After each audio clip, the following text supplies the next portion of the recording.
I am Kanchan Bhaskar. That's an Indian name. I was born and brought up in New Delhi, India. And then I moved to US in the year 2000, much later in life.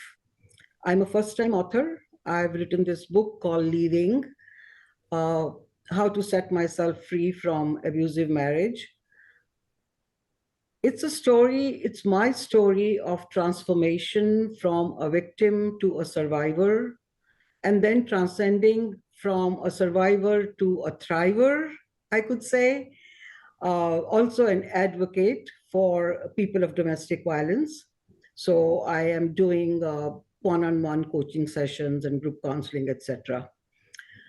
I was born in a very progressive environment, a very modern family where my parents were, they cherished and treasured their partnership and they loved each other. We had a environment of warmth and tenderness. There was a whole lot of bliss in that environment. So when I was watching my parents having this relationship of partnership, I thought that is what marriage is about. I had no other uh, way of knowing what marriage is after all. So this is what I thought the marriage would be, that a woman is to be respected in a marriage. I found myself in an arranged marriage when the age came. I was 22 at the time, and I got married, but my husband did not have the same perceptions of an arranged marriage or a marriage as I had. When the first time he hit me, my whole life spun upside down. He turned out to be a narcissist, uh, violent, aggressive, and an alcoholic person. Um, I had to get out of the situation. I searched for it, how to do it, kept searching till I found it. But then by this time, I already was blessed with three children, a daughter and twin boys. The law was not on my side. The society shamed me, and the lawyers told me that if at all I go for a divorce, my children will have to be distributed or, between the two parents. And that was not acceptable to me. So I had to continue to be in that marriage, being hit every now and then by a drunk man whom I almost felt like he was a stranger in my life. And to protect my children, take them to a safe place, I had to plan my escape so that we could all be protected and come to a safe place, how much time it may take. My belief in universe, which meant that I had faith that the universe was kind, universe was benevolent, and it was my friend. And that is why the universe sent a number of angels in my life, whom I listened to, who gave me the challenges sometimes, and I adhered to those challenges. I met those challenges. They provided me a direction. And before I could start to build a ramp for my escape from the trap that I was in, wherein I was isolated, I was made numb, lost, and depressed. To get out of that phase, I had to first of all accept that I was a victim and this was not my normal life, because that's what I thought in the initial few years of my marriage, that this was the normal life that I was going to have. But then once, when that angel told me that you need to get out, Kanchan, you're an educated girl, don't be a frog inside the well, crawl up on the and look at the periphery. There's a whole world around you, and there's a lot of opportunity there. Go and watch that and get out yourself from that well. So that was the time. I think that was my turning around time.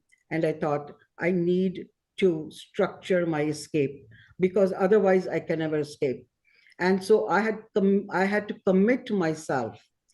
When I committed myself, I saw that with this weak mind and body, it's impossible for me to escape without being threatened by this person, my perpetrator, my so-called husband at the time. um, Either he is going to kill us, if I fail in my plan. um, so I can't have any errors in my escape. First thing that I needed to do was to become strong myself. So I developed belief in self. That was one of the beliefs that has helped me in escaping. And to have a belief in self, I had to start to use techniques like self love, looking into the mirror every day and saying, I am the best. Small universal tools that anybody can use. Self passion, self compassion, self preservation. And then I had to get into rewiring because I had to overwrite all those hurt that was inside my mind, which was keeping me weak. So I started to chant to rewire my brain and rewrite the whole story that I was a brave girl.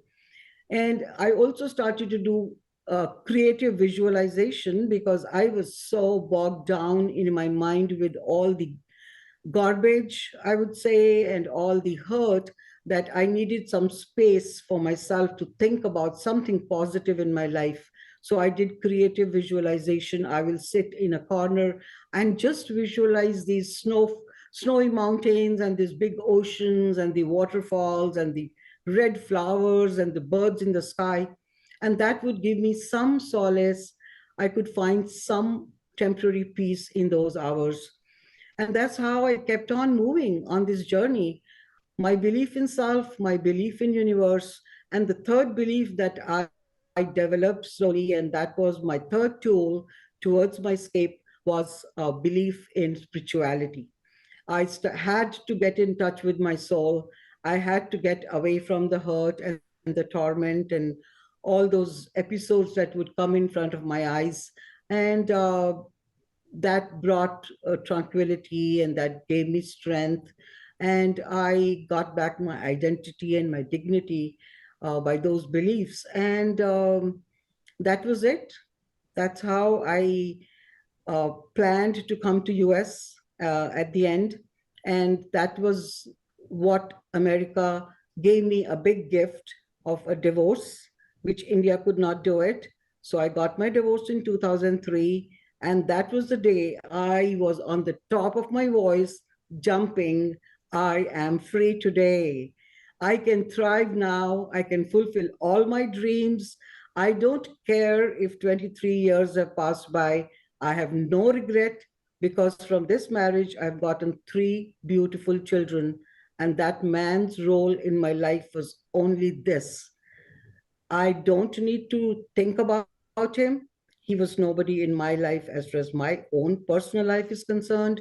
And thereon, I live my life now happily in Chicago on my own terms.